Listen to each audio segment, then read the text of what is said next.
This is the very first time in history that I think it's better to be small than big. Like a smaller company can pivot so much faster with AI than a larger company because they have to rebuild so much more stuff and course correct faster. It's so easy to get caught up in, oh, I use AI. I chat with AI. Let me tell you a little secret. Everyone knows you're using AI to draft emails. When people don't know is you become an expert level at AI. And I'll give you a great example. What we started doing in our company. You can actually go into ChatGPT and say, I want to create an agent. Let's run a strategy session. Go all the way through it. And then at the end say, you copy and paste, and Manus will literally build the entire agent for you. If someone wants to get started, they have a business in the old way, haven't transformed it yet, what should they do first? Very first step is you got to learn AI. I feel like people are falling behind and they have no idea. My guest today runs a $60 million hotel empire from Mississippi, 10 hotels, Hilton, Marriott, IHG, and his own construction company. When Sunny was 23 years old, he started all of this. And 6 months ago, this hotel CEO learned to vibe code. And now he builds his own AI agents. One is this personal trainer, and he also sends monthly letters to his kids, the AI agent, right? And the thing is Ian, and today we will double click on that. So Sunny Desai, welcome to the show. Thank you. Thank you for having me. Yeah, 100%. It's fun. Yeah, let's do it. So before we talk AI, if you could just give me a normal Monday in 10 hotels, right? A construction company, how does that look like? Every day is different. That's the reason I designed my life that way. And it's not hotels. It could be any of the portfolio companies. I'm working on what I need to work on, which, I have a very structured way of planning my day. I like to tell my team, it's like, give me your biggest problems, and that's what I'm going to work on. So nice. And AI has a lot to do with it because it's helping me. Yeah. Awesome, Sunny. So one more question, take me back to March 2020, because I have to ask this question, right? Hotels at zero occupancy, COVID hit.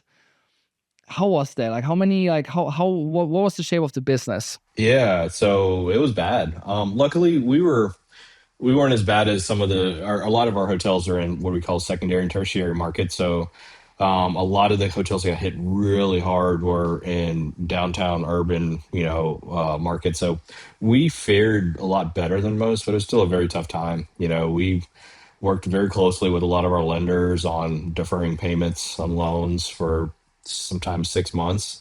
And we were able to kind of work through it. It was still a very tough time financially because some of the issues from COVID still linger around today. But we were able to get through it. Nice. And now you're getting all into AI. I heard from you that you invested in Hermes AI Systems, which is an AI integration startup in Richland, which is your own backyard. How did that deal happen? Yeah. So it's interesting enough. The guy, my founder of the company that runs it, used to work for us on the hotel side, on the hotel management company, and he ended up leaving. But before he left, he built some pretty cool Power BI dashboards for our management company. And I kind of reached out to him and came with this idea that we wanted to start a AI company, and I would seed it. And today, we're his biggest client. So it's a win-win situation for both of us. Interesting. That makes so much sense. If someone leaves that is really, really good and he shows you something which is mind-blowing and is the new world clearly right now in the age of AI, what did he specifically show you that was I need to invest in this? This is amazing. Yeah. So on the Power BI side, it's just simple. It was a dashboard that showed kind of all the metrics that matter for a hotel operator, like guest service scores and financial metrics like revenue, ADR, RevPAR. But most importantly, I've wanted to do that for so long, and we were never able to really do it. Or we could do it, and we just had to pay a bunch of money for somebody to put together. And here he is, that he did it in his spare time, and he just had an interest in doing it and just using it for the company. So for me, this is kind of when AI was just starting to blow up pretty big. I saw the opportunity there in learning it and getting deeper into it to apply to different areas of the business. And it just worked out. Super smart guy. You should probably have him on the podcast. Yeah, I would love to. And I guess they're transforming companies or hotels that are not ready for AI to the age of AI, right? Where was this a companies ready for it? Not really. And this is probably one of, if, as we go deeper into the discussion, I've learned a lot about AI. And more importantly, I've learned a lot more about the implementation of AI. And there is a such thing as not being ready for AI. And it was so true for us. Carlos had a very candid conversation with me and said, "Hey, you need to get your data organized before you try to like automate everything."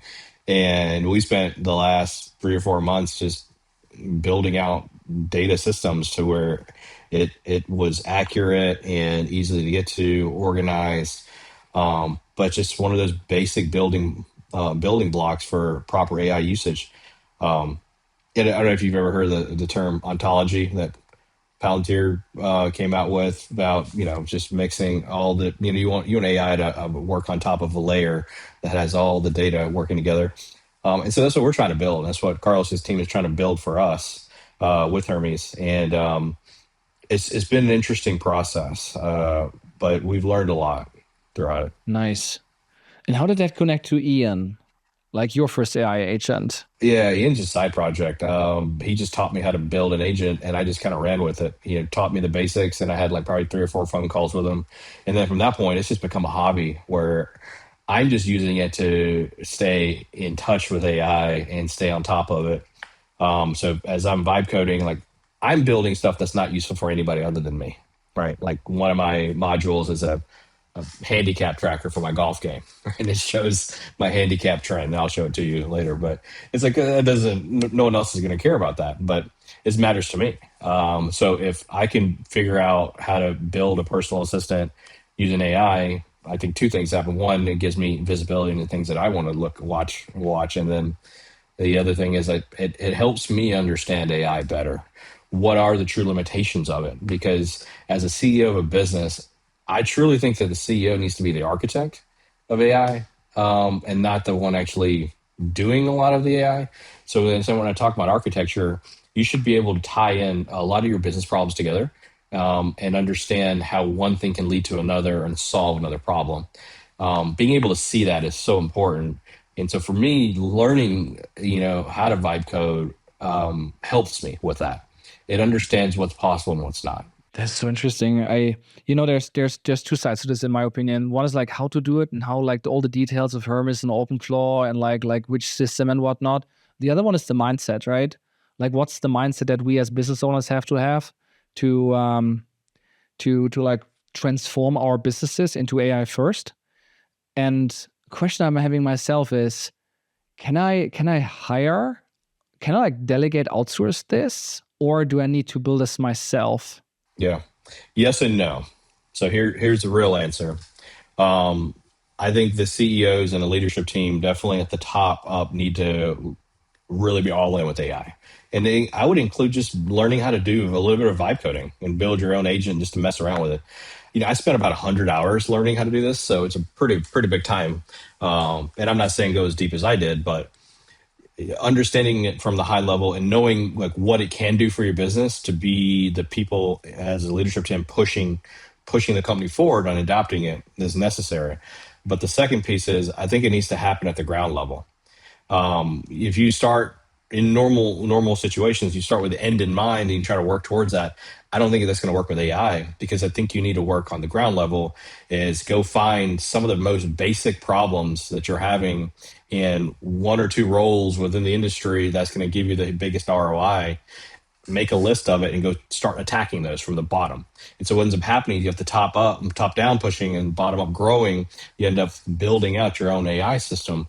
So for us, what we've done is I decided like I wasn't going to build my own team. I probably could, but there's risks there that people don't understand, right? And like this is a hot industry, so or hot topic. So you hire a great CTO to build out your whole AI infrastructure. What happens if that guy leaves? You think the next CTO is going to pick up right where you left off? No, that's not true, because the thing about AI, and it's so unique. Different AI implementers code in different ways. And so just because one person did it one way doesn't mean the next person can automatically pick up and carry on what they're doing. So what we've done is, and it's the reason we use Carlos and Hermes AI systems is I'm literally having calls with them every week. I'm the architect. I'm giving them the vision of what to do, and they go and build it. So they're building like 7, 8 agents, right? Hospitality, construction, HR, finance. I mean, all these different agents that we're just building from the ground up, one by one. So mixture. I'm heavily involved, but also they're the team, and I'm just outsourcing it to them. And a cool feature. The Ridgeland, you said Ridgeland, they're based. That's where I'm based. Um, Carlos's team is based in Central America, Oh, so interesting. they're using my address for the U.S. for mail. Yeah, makes sense. Let's connect that. There's this famous viral tweet from the CEO and founder of Airtable, which is a Google Sheets on steroids, right? And he coined the term that he thinks CEOs need to become, now in the era of AI, IC CEOs. What does IC stand for? Individual contributor. So that means that the CEO, from the strategic vision and, let's say, long-term vibe, culture, DNA, and all of these things, should also go super deep and attack these small little problems and solve them, and shape with that the culture that empowers then the other people in the organization to do likewise. What do you think of that? Oh, I absolutely agree. I'm doing that every single day. Like, and that when I say like getting the team involved and building, start from the ground up, I'm involved in those, each one of them. And it's amazing when my team sees me get involved in that much detail. Two things happen: one, they get inspired by it; two, they do it because I'm involved, right? If the CEO is involved in something small, it just gets done faster. We did try to let Carlos and his team like work with everyone individually on their own for own projects. It didn't really work.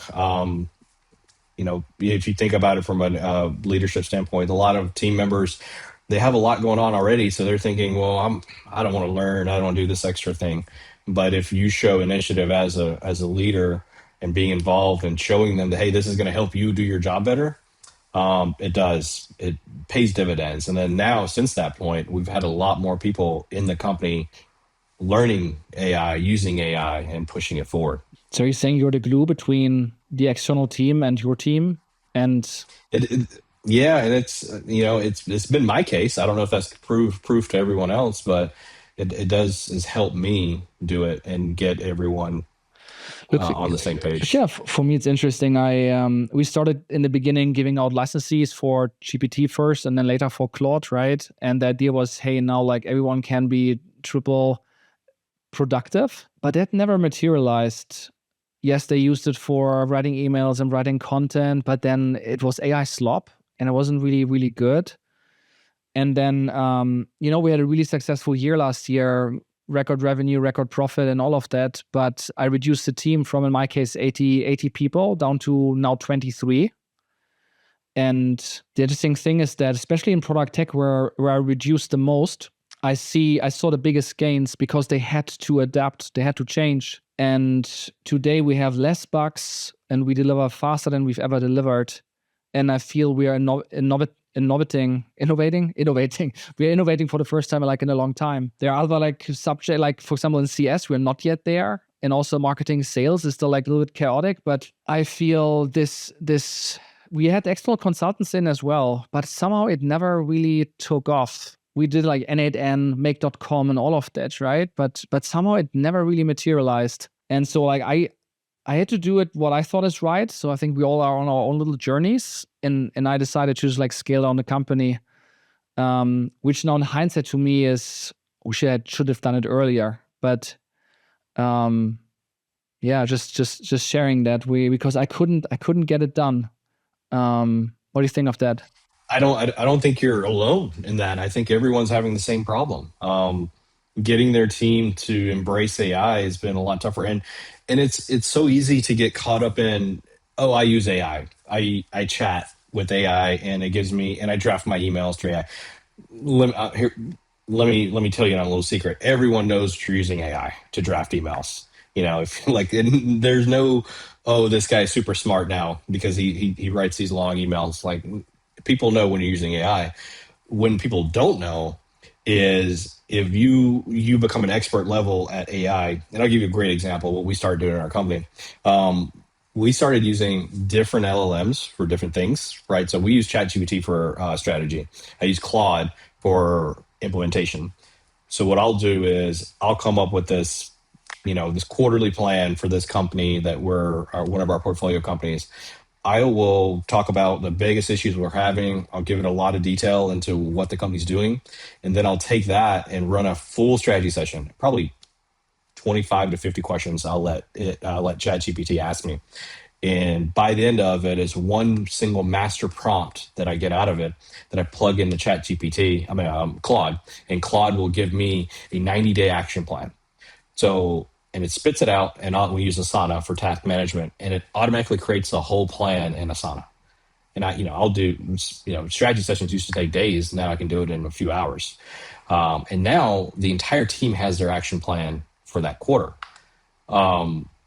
That's expert level, in my opinion, because it is some of the best strategy I've ever seen.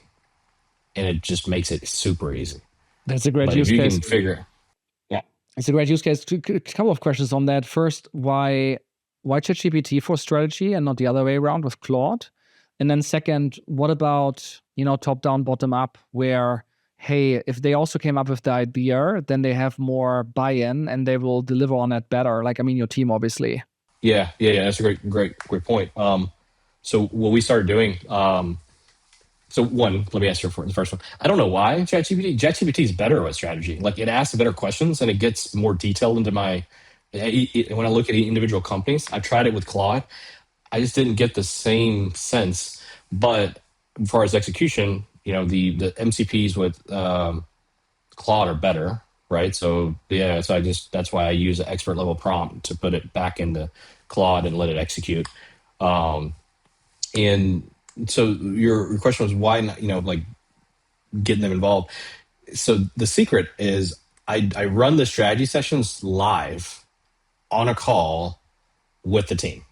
And so everyone has input onto the answers I'm giving it.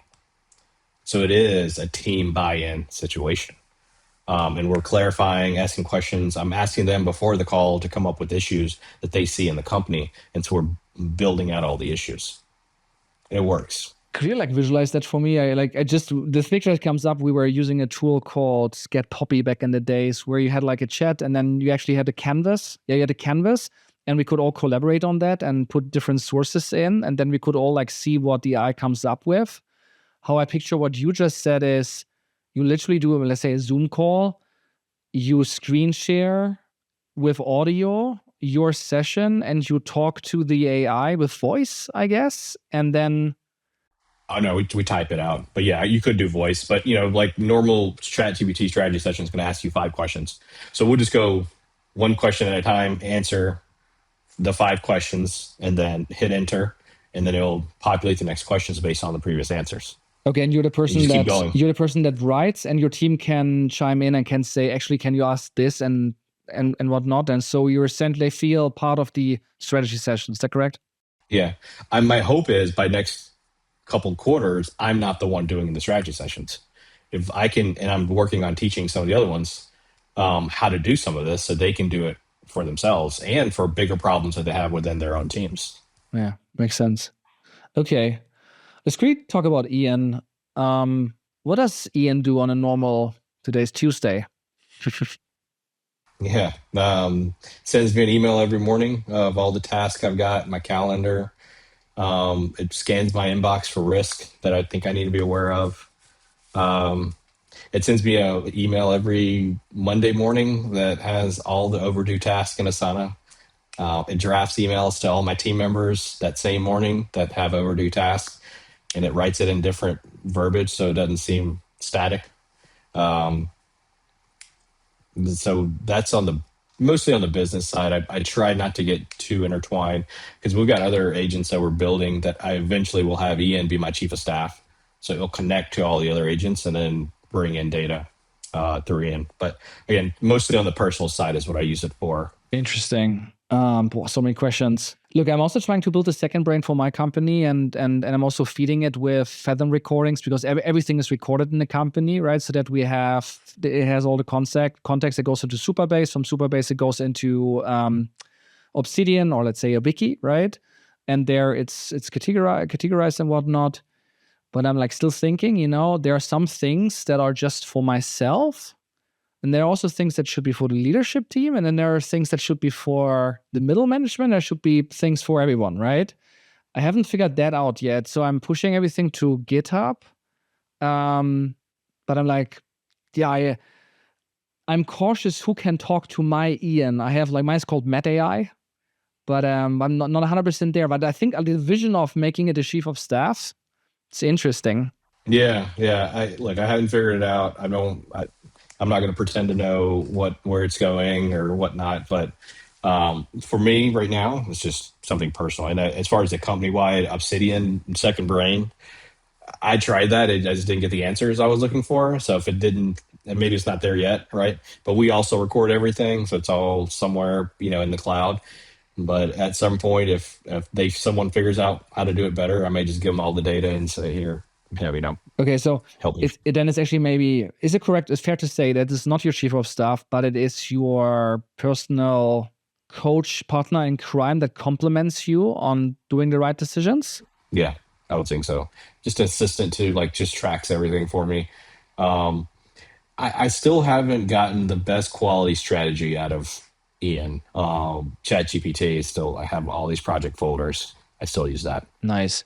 Is it something that you can share with me that we get a flavor for how this thing looks like? Just an example of something that was created, was sent, that you think is of ton of value for you? Yeah, do you want me to share my screen? Yeah, it would be awesome. All right, some of this is confidential, so I'm only going to share certain screens, and then we can.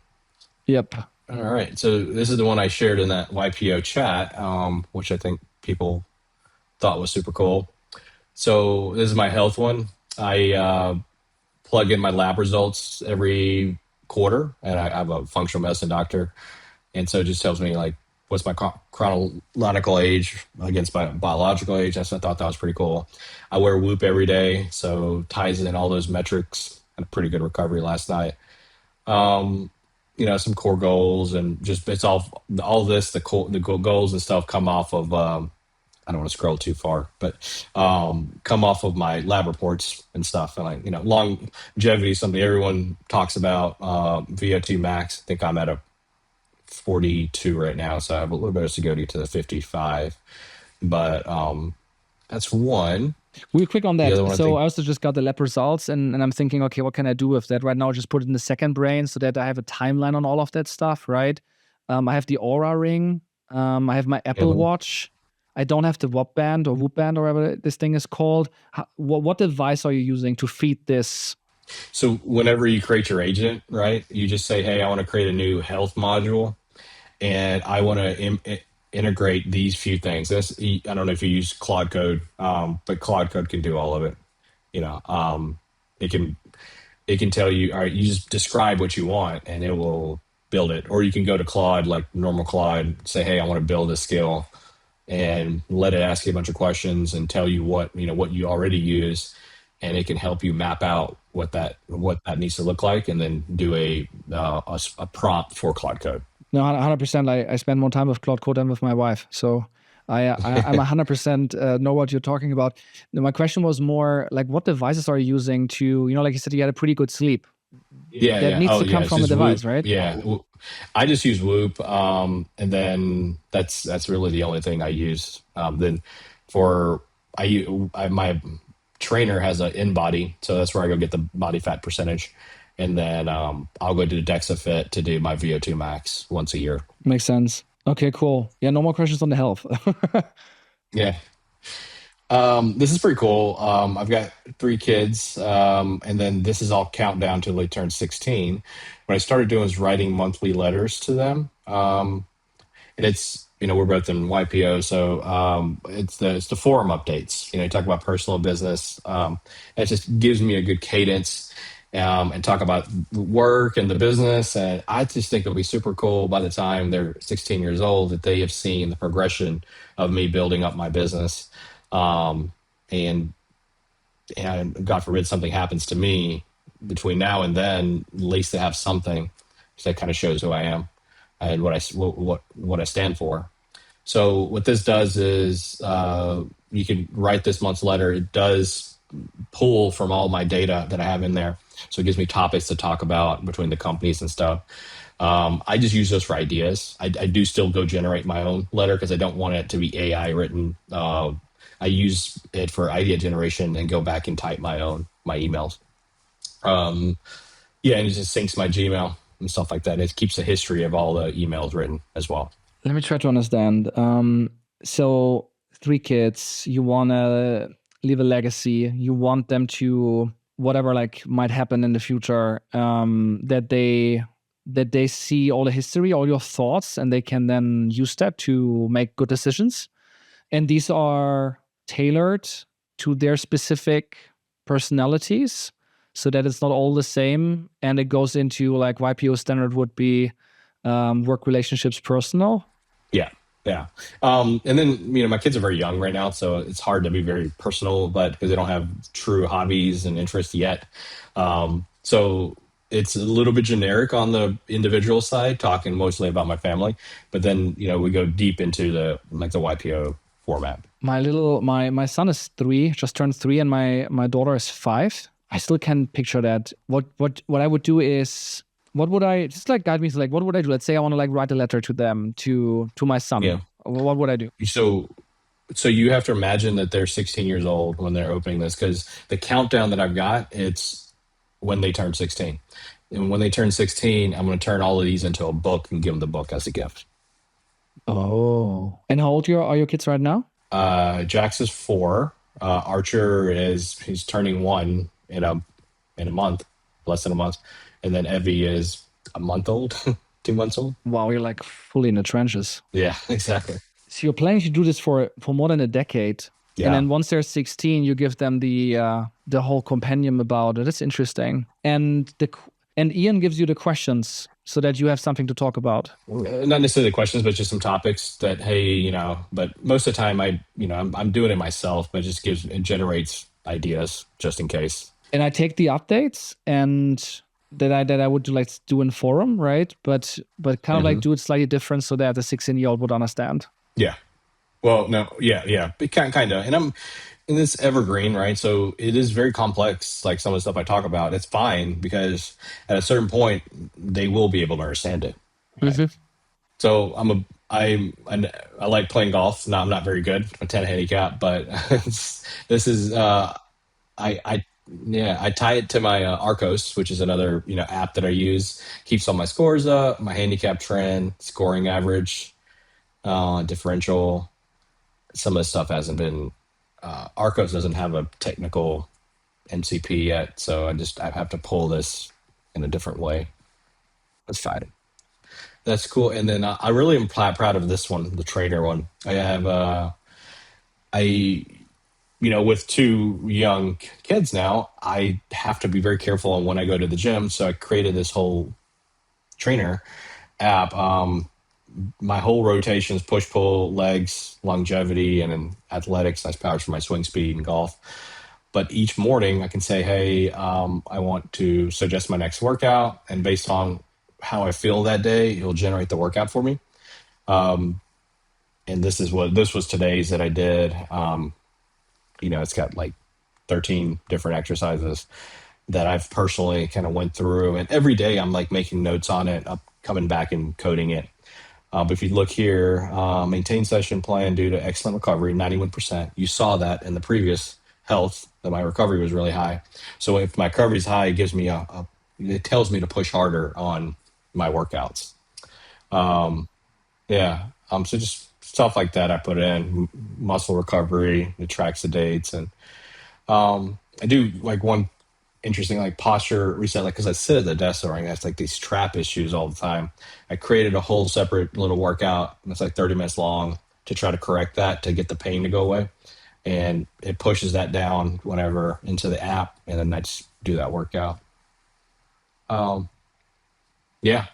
So those are the ones I can share. The other ones are a little bit too personal. No, sure, 100%. Thanks for sharing. One question that I have is you shared in the group as well that you also delete agents and you delete things, which is something, sounds like obvious, but this is surprising because most people just like building, building, building, building, and like have this massive thing then, which is like questionable what it actually does in many cases, right? Well, what's your take on that to keep it lean? Yeah. Wait, yeah, if it doesn't work, I try it out and I just delete it. Like there was one I tried to build was a CRM for me personally. Like, hey, before I go in any meeting, I want you to do the research and give me, information about this person. And then after the meeting, I'm going to give you notes on the meeting and I want you to update the CRM.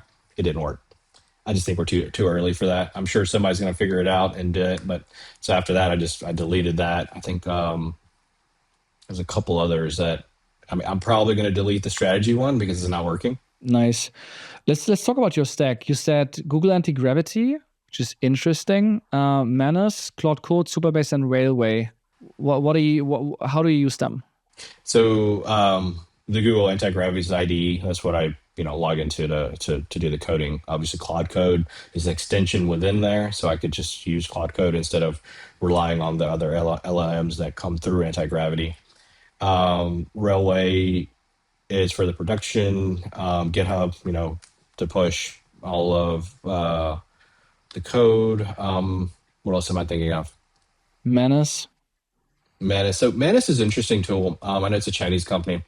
I use it very rarely, but I use it if I really want the easy button. You can create an agent with Manus pretty easily.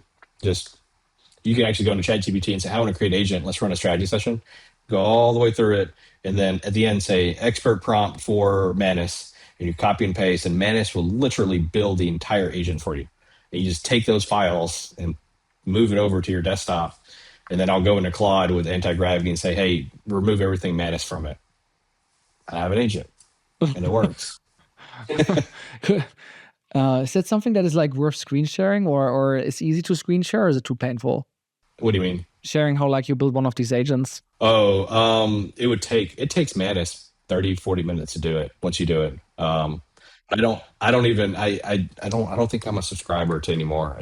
I stopped doing it because I figured out how to do it with Claude Code without using Manus. And so kind of cut that piece out of it.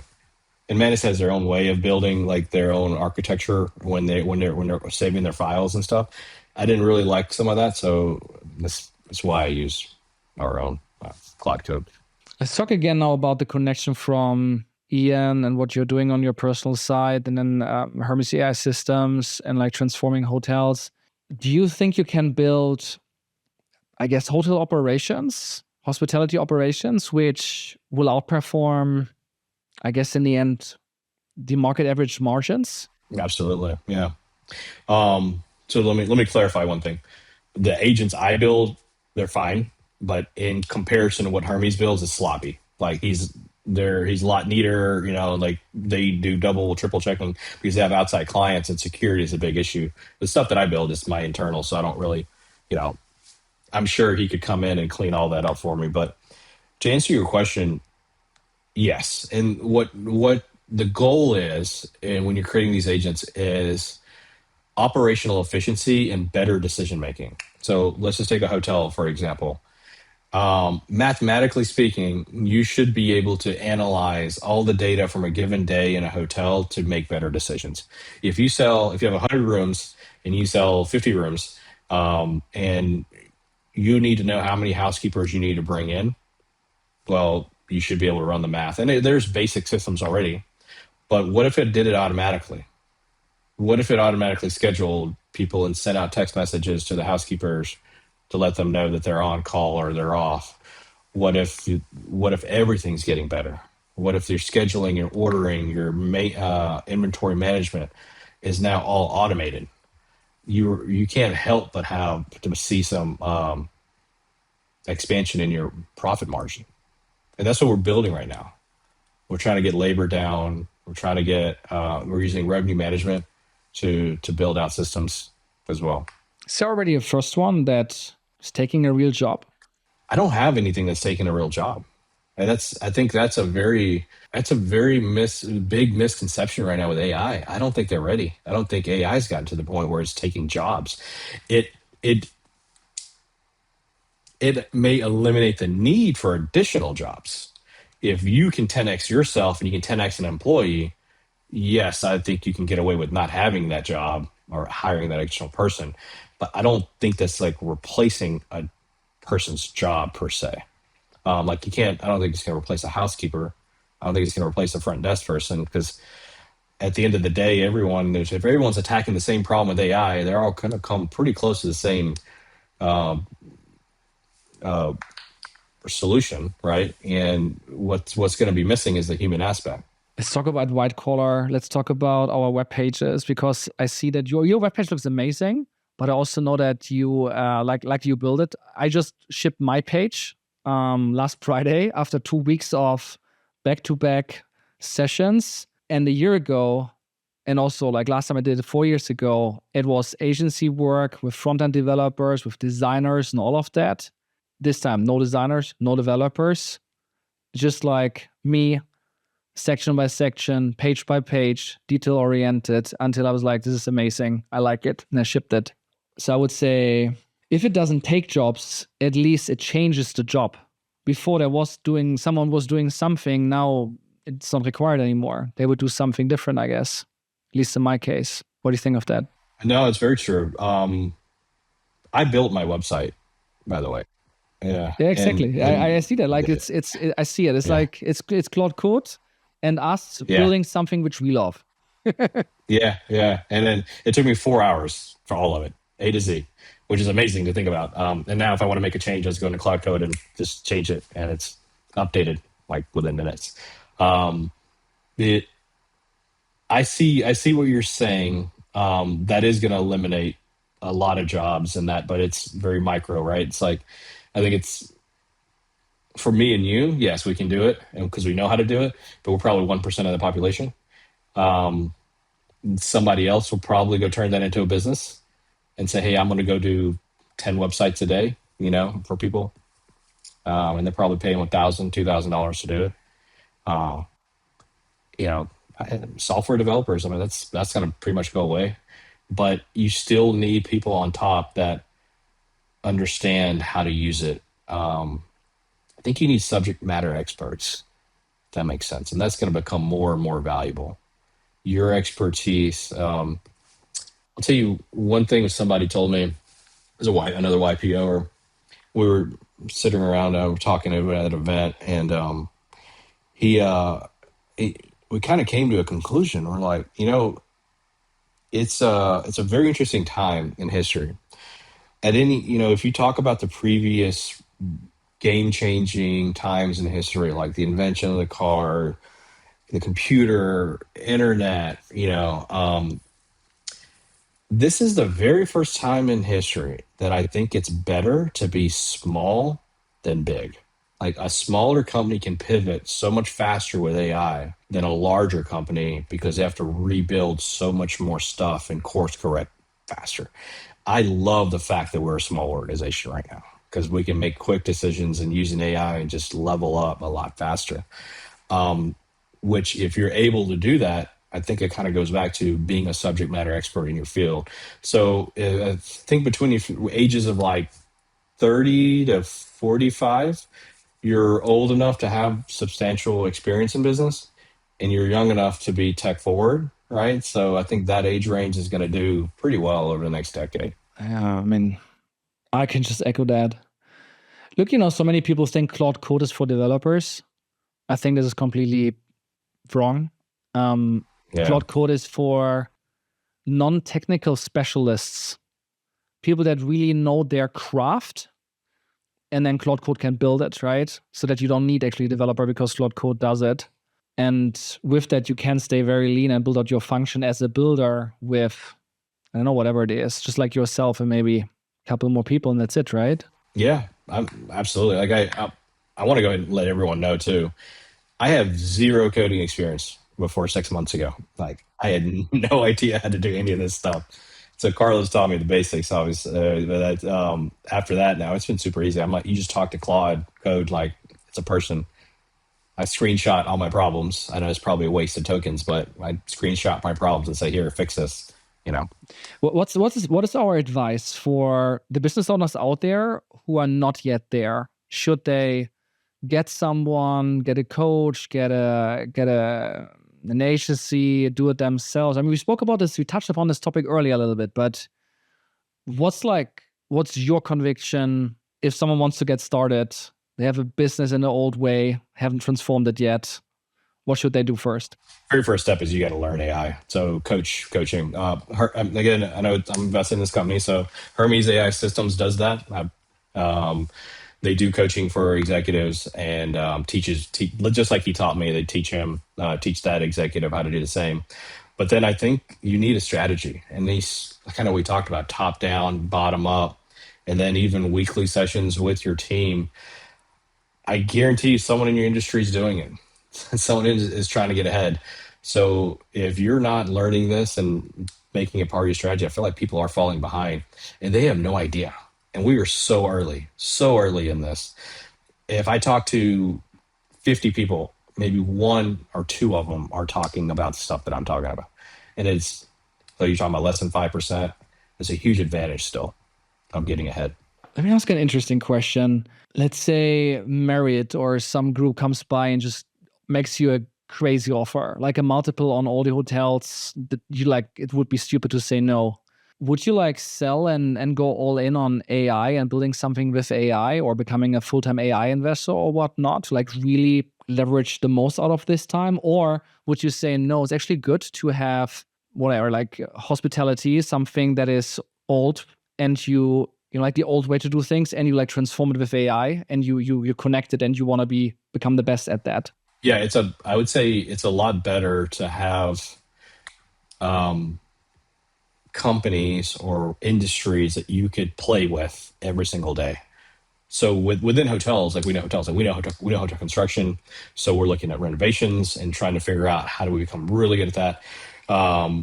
Within hotels, operationally, like we're building a whole sales system that if proven in hotel sales, which I think it will be, it will translate into any other industry.